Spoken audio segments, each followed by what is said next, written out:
დიდი მადლობა იმისათვის რომ არსებობთ მედია, დიდი მადლობა იმისათვის რომ გულშემატკივროთ ამ ქვეყნის მომავალს, მე იმედი მაქვს რომ შეძლებთ არჩევნებში მონაწილეობის მიღებას დღის განმავლობაში თქვენ ვინაიდან როგორც წესი რთულია და არ გეძლევთ ხოლმე შესაძლებლობა გამოხატოთ თქვენი ნება, თქვენი პროფესიიდან გამომდინარე, მაგრამ ეს ყველა დღეს უნდა შევძლოთ.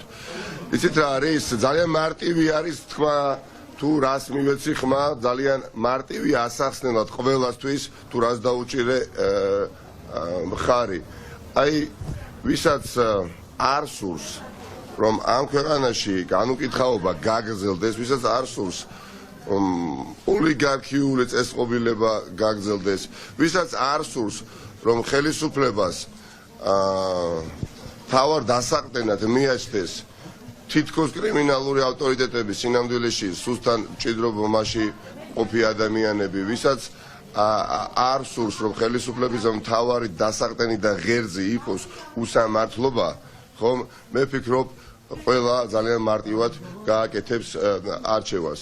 აი ვისაც არ სურს ვიხილოთ ის სურათი, რაც გუშინ ვიხილეთ დღის განმავლობაში, არაგუწრფელი ხელისუფლება, რომელიც ყოველფეხის ნაბიჯზე ტყუის და არც ერთი სიტყვა აღარ დაეჯერება და მათ მიმართ ნდობა მთლიანად არის დაკარგული და მხოლოდ აი ადამიანებზე დგას, ვინც გუშინ ბრიფინგი ჩაატარა და წარმოვიდგინოთ იმ მხოლოდ 3 ადამიანის სახელი და გვარი, ვინც გუშინ ბრიფინგი ჩაატარა და სიხარულით აცნობა ქვეყანას, რომ იცით მათ მიერ უსამართლოდ დევნილი პრეზიდენტი დააკავეს. მე გულისხმობ გომელაური, ბატონი ღარიბაშვილი, ბატონი ლილუაშვილი. აი ამ 3 ადამიანის და სხვების მართლობა, ვისაც არ სურს და სურს კოალიციური მართლობა. თუ გსურთ რომ ერთი ფერი იყოს მუდმივად საქართველოში და ლურჯი ფერი იყოს და ქვეყანაში არ არსებობდეს ერთი სოფელიც კი, რომელიც არ იქნება ოპოზიციური კოალიციური მართლობის ქვეშ და მხოლოდ ქართული ოცნება უნდა იყოს მართველი, გასაგებია თუ ასეთი ადამიანები შემორჩით, მხარს დაუჭერთ აი 3 ადამიანს, რომლებიც ცდილობენ შავზე თეთრი თქვან მუდამ უტიფრად, უსიცხვილოდ, თანაც ისე რომ თავადაც არ ჟერათ. ამიტომ არჩევანი ძალიან ადვილი იყო. მე ვფიქრობ, რომ ქვეყანას სჭირდება განვითარების ახალი იმპულსი, ძლავრი იმპულსი, როგორც პოლიტიკური, ასევე ეკონომიკური. სჭირდება ქვეყანას ნორმალური, როგორც მინიმუმ საინვესტიციო კლიმატი. ეს ყველაფერი უბრალოდ შეუძლებელი არის ჭაობში ყოფი ხელისუფლების მიერ განხორციელდეს. მეტიც მათ პირობებში ქვეყანაში რაც არ უნდა ნიჭიერები ვიყოთ, რაც არ უნდა პროფესიონალები ვიყოთ, რაც არ უნდა კვალიფიკაცია არ დაგვეწუნებოდეს, გასაქანი ადამიანს ახალგაზრდა იქნება, ჭარმაგი ადამიანი იქნება, ნებისმიერი ნიჭიერი საქართველოს მოქალაქე უბრალოდ არ აქვს. ამიტომ ყველანი საარჩევნო უბნებზე ძვირფასო მეგობრებო, ყველანი იქ სადაც საქართველოს დამოუკიდებლობის ისტორიაში უნდა დაიწეროს ერთი, მაგრამ ძალიან მნიშვნელოვანი ფურცელი ჩვენი მეშვეობით და ჩვენ უნდა ჩავდოთ წილი. აი წილი უნდა ჩავდოთ ამ ქვეყნის განვითარებაში. ნუ ჩათვლით რომ პოლიტიკოსები იმარჯვებენ ამ არჩევნებში, ნუ ჩათვლით რომ პოლიტიკური პარტიები იქნებიან გამარჯვებულები, არა, ეს ის არჩევნებია, ეს ის კენჭისყრაა, სადაც ყველას უნდა გაუჩნდეს განცდა რომ მათი თანამონაწილეობა რომ არა არჩევნებში გამარჯვება იქნებოდა შეუძლებელი. მე დღეს აქ არ მოვსულარ იმისათვის რომ ვიღაცა დავამარცხო. ბატონი გუშინ იყო ზამილი რომ მიხეილ სააკაშვილი დიდხანს არ იქნება ციხეში. ბატონი მიხეილ სააკაშვილი დიდხანს არ იქნება ციხეში. ეხლა როდის იყო საუბარი ასევე რომ გეგმები უკავშირდება ფოკუსირდება უფრო 3 რიცხვისკენ არჩევნების შემდეგ. ვითხარით როგორ განაგრძობთ ბრძოლას? ვინ თქვა ეს? მათ შორის საკუთარტიანი ციხესთან ამბობდა რომ იცით რა არის, მოდით რა მივსაუბროთ, გეხვეწებით რა ტელეკომპანია რუსთავი, იმედი ტელეკომპანია პოსტერი, გეხვეწებით რა. ძალიან მნიშვნელოვანია, ძალიან რომელიც ჩამოვიდა საქართველოში. იცით რა? თქვენი პარტიის ბოლო შანსი. მე რას ვსაუბრობდი? თქვენ გონიათ რომ ეს არჩევნები პარტიული არჩევნებია? რა თქმა უნდა არ არის ეს არჩევნები პარტიული არჩევნები. რა თქმა უნდა ამ ქვეყანაში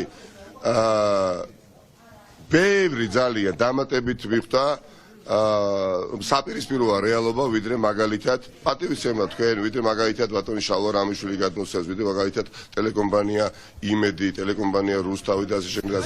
თანაშემწე სხვა რეალობა რო არის დამატებით, ამიტომ ეს არ არის პარტიული.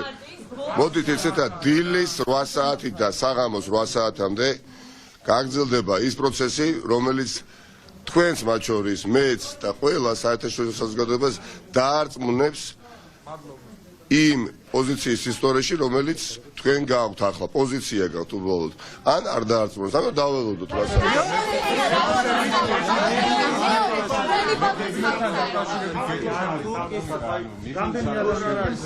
რა არ ამგონია რომ თქვენი შეფასება სწორი იყოს.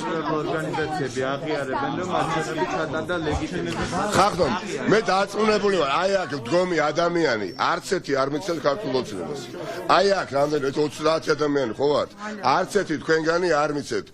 არც ერთი თქვენგანი ხარს არ დაუჭერს ბიზინა ივანიშვილის რეჟიმს. ეჭვი ამაში არ მეპარება. და ეს შემთხვევით არ ხდება, ხახტო. აქ არ ვართ იმისათვის მოსულები, რომ ვიღაცა დავამარცხოთ. ამისთვის ვართ მოსულები. აქ ვართ იმისათვის, რომ გავიმარჯვოთ. და გავიმარჯვოთ. ვერც ერთი ზონდერი, ვერც ერთი სუსტან ჭიდრო კავშირში მყოფი. კიდევ ერთხელ ვიმეორებ, იმიტომ რომ ეს რეალობაა. ეს რეალობაა და ამიტომ უსმენ ხაზს. ვითომ მოკრიმინალო ელემენტები ამ ქვეყანას მომავალში გავიმარჯვეთ. ხახტომ.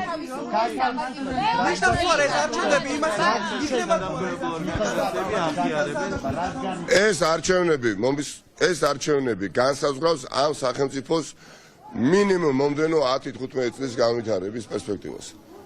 ამაში ეჭვი გვეპარება, რა თქმა უნდა, არ გვეპარება. მიხეილ სააკაშვილზე მეკითხებით, მიხეილ სააკაშვილმა დიახაც გამოიჩინა ის უნარჩვევები, რომელიც საჭირო არის ყველა საქართველოს პატრიოტისთვის. თავდადება, თავგანწირვა.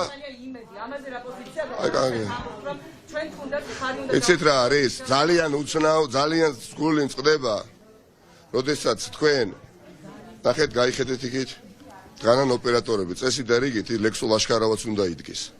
ლექსო ლაშქარავაც უნდა იდგეს. ლექსო და რა შუაშია ეს მერე? და თქვენ იმის შემდეგ თქვენ გონიათ ეხლა რომ კონტექსტში თქვენი კითხვა ჯდება ეხლა? თქვენ მას შემდეგ თქვენ კითხვა არ გაგჩენიათ? მაგ შემდეგ თქვენ არ გაგჩენიათ კითხვა სამართალ დარღვევებთან დაკავშირებით და თქვენ მე მგონი 1000-ჯერ გავთ მოსმენილი რომ ეს იყო ყველაზე ერთ-ერთი დიდი შეცდომა, ხომ? წინა ხელისუფლების, მაგრამ მას შემდეგ 14 წლის თავზე თქვენ როგორც იმედის ტელეკომპანია იმედის ჟურნალის ერთი კითხვა არ გაგჩენიათ არც 20 ივნისთან დაკავშირებით, არც 5 ივლისთან დაკავშირებით და არც სხვა მოვლენასთან დაკავშირებით. მოკლედ, გასაგებია წარმატებებს გისურვებთ თქვენი პროპაგანდა პირდაპირ გეუბნებით აცდენილია რეალობას. ტელეკომპანია იმედის თანაშრომეთა დიდი ნაწილიც აგერ თქვენ და აგერ მე დღეს გამოცხადდება საარჩევნო უნებთან და ხმას მიცემს ოპოზიციას. რატომ? სურვილი არა, ზუსტად ვიცი თანადგომებით გეუბნებით დამოუკიდებლობას. მადლობა. ნიკა ინგლისური რა უცხო. გაშესეთ თქვენ სულ რამდენიმე წუთის წინ მოისმინეთ ნიკა მელიას პირველი კომენტარი, რომელიც ნომერ 6 საარჩევნო უბანში მოხდა. იცით სად გეტყობათ თქვენ რომ არ ხართ გულწრფელი პასუხზე გაწევა 5 წლის განმავლობაში თქვენ ტელეკომპანია იმედს იმის გამბედაობა არ აქვს, რომ პირდაპირ ეთერში დამპატიჟოს. რატო ესეთი კითხვები არ აქვს? კითხვები არ გაქვთ? კითხვები. დიდი მადლობა თქვენ ახლა. დიდი მადლობა. მადლობა გენაცვალეთ. ვაიმე, ბოლოს.